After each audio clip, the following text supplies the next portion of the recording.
Vamos de notícia de momento exclusiva. Breaking news, Danilo Moliterno chega, é o dono da informação. Um acidente paralisou a perfuração da foz do Amazonas.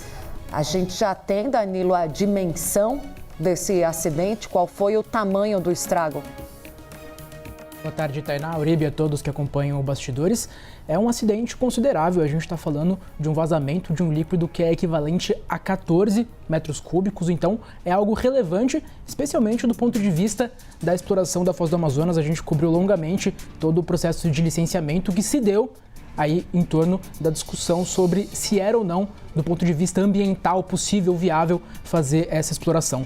Trazer um pouquinho mais sobre essas informações que constam num comunicado inicial de incidente da Petrobras, que a gente obteve aqui com exclusividade na CNN, traz aqui no Bastidores. Basicamente o que a gente teve foi um vazamento de um fluido de perfuração. Então a gente não está falando de um vazamento de óleo, daquele líquido que está sendo explorado.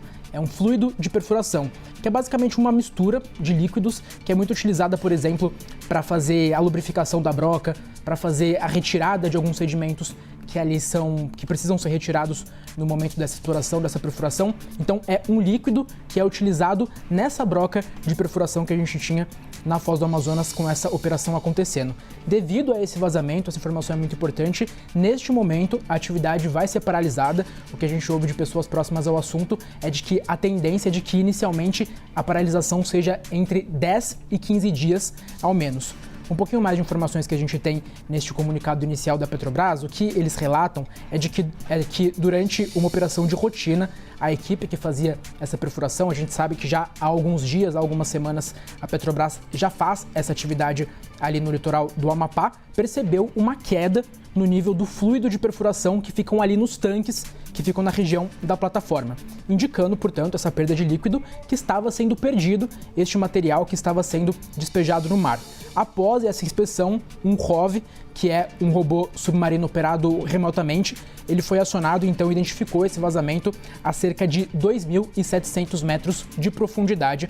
Foi quando foi constatado, portanto, esse líquido, que, como mencionei, é equivalente a 14 metros cúbicos. E aí eu reitero essa informação, é muito importante a gente trazer essa repercussão, porque ao longo de todo o processo de licenciamento, a gente viu o IBAMA, inclusive, que é o órgão ambiental, ser bastante relutante com relação a essa licença e ao trâmite dessa licença, porque considerava que essa era uma atividade que continha ali alguns riscos ambientais. Então, tão pouco tempo após a gente ter esse licenciamento, esta última etapa do licenciamento sendo concluído pela Petrobras, a estatal de energia, a gente ter um incidente, mesmo que não seja um incidente de porte tão grande, é bastante relevante e bastante marcante. Vale mencionar também que a Petrobras já comunicou aos órgãos que são relevantes para esse tema sobre esse vazamento. Consta nesse comunicado que tanto a ANP, a Agência Nacional de Petróleo, quanto o próprio IBAMA, que é o órgão ambiental, foram comunicados e que investigação sobre as causas para esse vazamento de líquido de perfuração ter acontecido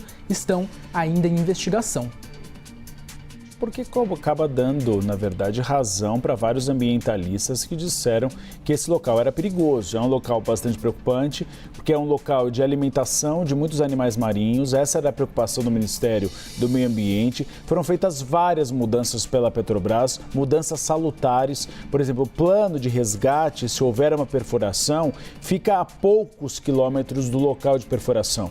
Então, várias mudanças foram feitas nessa tentativa de um plano de contingência para resgatar animais ou desfazer um eventual vazamento. Lembrando, como o Danilo Moliterno explicou, é líquido de perfuração. São alguns óleos ou águas, são substâncias químicas para refrigerar a captação desse combustível. Mas ainda assim, quando se tem produtos químicos, isso pode contaminar o ambiente. É preciso que a Petrobras traga mais informações para a opinião pública, para a gente saber exatamente qual é o impacto disso e como isso pode sim ser mais um argumento para que o IBAMA paralise a perfuração da Foz do Amazonas, o que pode causar muito prejuízo, pelo menos a população do Amapá principalmente, que tem contato com os royalties desse petróleo para conseguir um desenvolvimento maior do estado. Danilo, obrigado pelas informações, informação exclusiva aqui desse Breaking News da CNN Brasil. Mais um problema para Luiz Inácio Lula da Silva nesse começo de ano.